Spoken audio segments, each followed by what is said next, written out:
The War Room. For 10 years this space had been the nerve center of an obsession. Here, amidst maps and charts, they had gathered the disparate pieces of a legend. A puzzle scattered across more than 2 centuries. The infamous Oak Island mystery.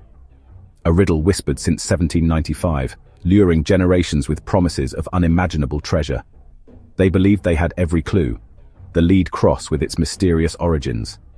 The coded 90-foot stone, a message from the past, found and then lost. Boulders arranged in the shape of a cross pointing to... what? But their wall of confusion offered no clear path forward. It was a library of dead ends. They were missing the one thing that mattered, the key.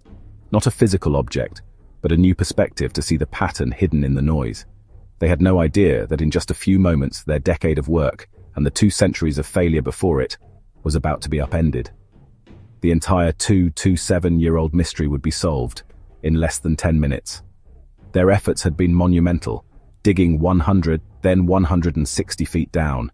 But every attempt was met with the island's notorious defenses, impenetrable oak logs and the infamous flood tunnels. They came up with only mud and water. For centuries, the promise of something more had kept people coming back. But now, the cold Canadian winter was closing in.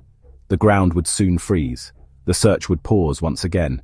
They felt the weight not only of their own years, but of all who had searched before them, men who had sacrificed fortunes, reputations, and in some cases, their very lives chasing this same shadow. The few tangible things the island had surrendered were laid out before them, anchors to the past but offering no map to the future. Tonight, the mood was lower than ever. They were out of road. But Rick Lagina knew they could not give up. This was never just about treasure. It was about solving the puzzle, honoring a promise made in childhood. He looked at the wall, at his defeated team, and knew that somewhere in that chaos, the answer was staring right back at them. After weeks of dead ends, the war room had grown stale with frustration. The team of engineers and historians was stuck, staring at the same impossible paradox. They needed a new perspective. The next morning, that perspective arrived. Dr. Aris Thorne entered the room, bringing a new energy with her. She was not a treasure hunter, not an engineer. She was a symbologist, a specialist whose reputation preceded her. She saw narratives where others saw only decoration. While the team gestured towards the sprawling maps that had consumed them, Aris's attention was drawn elsewhere. She bypassed the grand theories and went straight to the smallest, most overlooked piece of evidence, the lead cross. It had been catalogued as a minor personal effect, but nothing more. With a quiet request, the case was opened. The room fell silent. They had examined this cross 100 times, but not like this. Donning pristine white gloves, she didn't just look at it, she communed with it. Her eyes scanned its surface millimeter by millimeter, searching for a language hidden in the tarnish and time. The team watched, their expressions a mixture of skepticism and weary hope. Then she pulled a handheld digital microscope and connected it to the monitor. A magnified, alien landscape of pitted lead filled the screen. Aris navigated the surface with practiced ease, and then stopped. And there, almost invisible, nestled on the edge of one arm, was a tiny etched star with a single elongated point. It was a whisper from the past. It was undeniably deliberate. The precision was inconsistent with a random scratch. It looked like an orientation mark, a maker's mark, or a key. Aris saw instruction. "We've been looking for a map," she said softly, her voice cutting through the stunned silence. "But we've been trying to read it without the legend." She pointed to the screen. "This isn't just a cross, this is a cipher key." The long point was a vector, a directional arrow, an instruction from the past on how to orient the great stone slab, on how to finally read the symbols they had been misinterpreting. In that moment, the dead end became a locked door. The static energy of the war room erupted into motion and renewed purpose. The key had been found.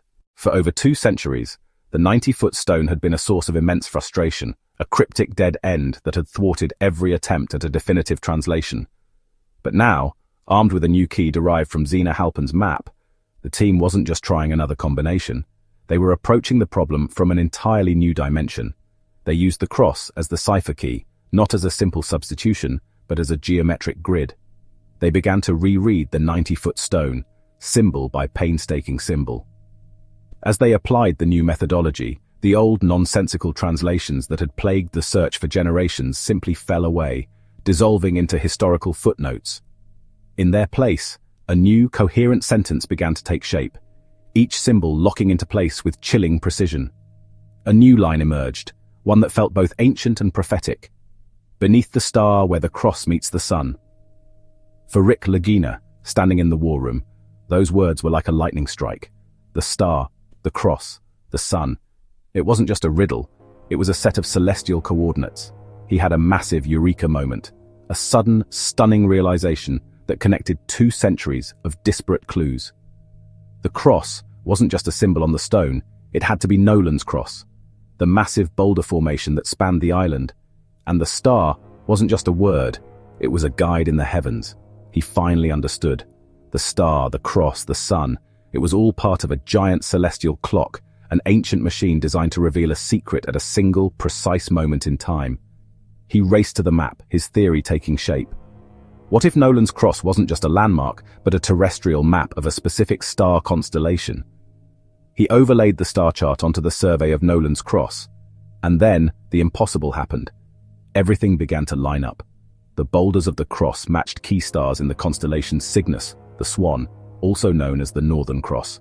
But a map of the stars is useless without a specific time. The sun's position changes every single day.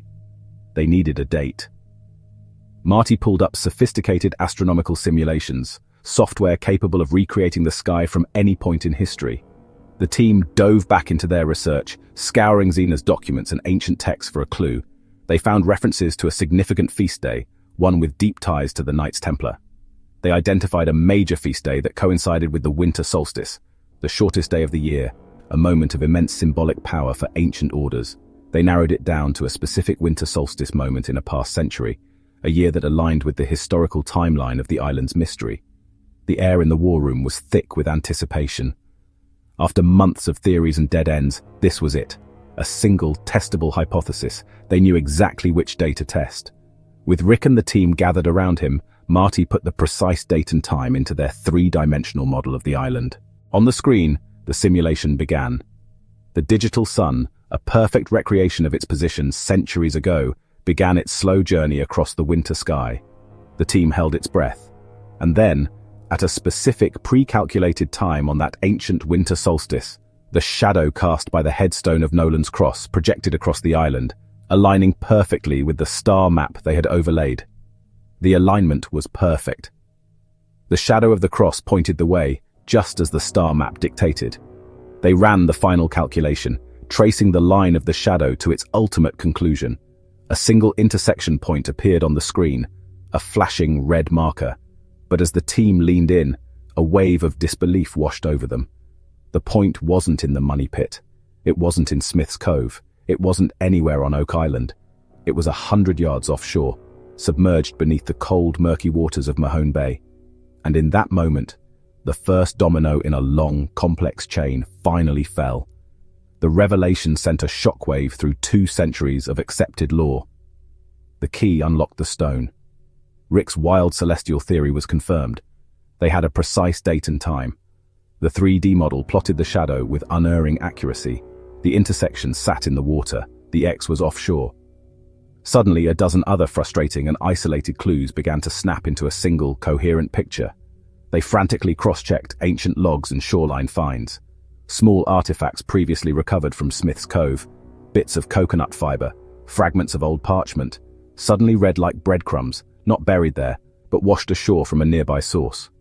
Gary Drayton remembered the numerous metal detector signals on the northern beach, hits that had been dismissed as modern trash but now looked like pieces of a much older puzzle.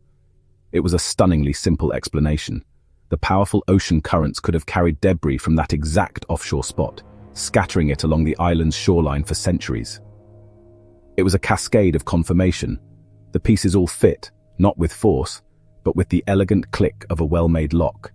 In a breathtaking shift of perception, they began to see Oak Island itself in a new light. It wasn't the destination.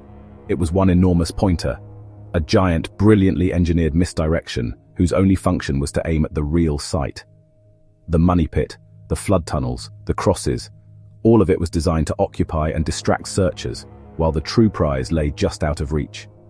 The final answer appeared on their screen, a simple, pulsing red dot in the water, and it left them utterly speechless.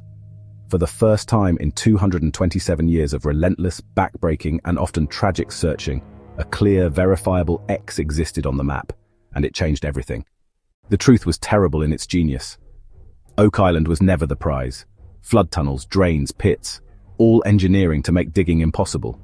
Even the 90-foot stone was a lure, an inside message meant to guide the clever, not to mark treasure beneath a hole. Everything had been designed to make people look down. Instead, they should have been looking up. And out. They were not angry so much as impressed. The plan had worked for centuries. Every failed dig was part of the shield protecting the true site. The true X was calm, cold, offshore, waiting beneath the water. The next morning, they left Oak Island behind, not in defeat, but with a map and purpose.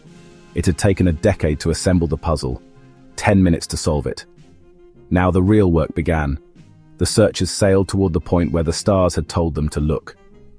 For the first time in 227 years, they knew exactly where to look.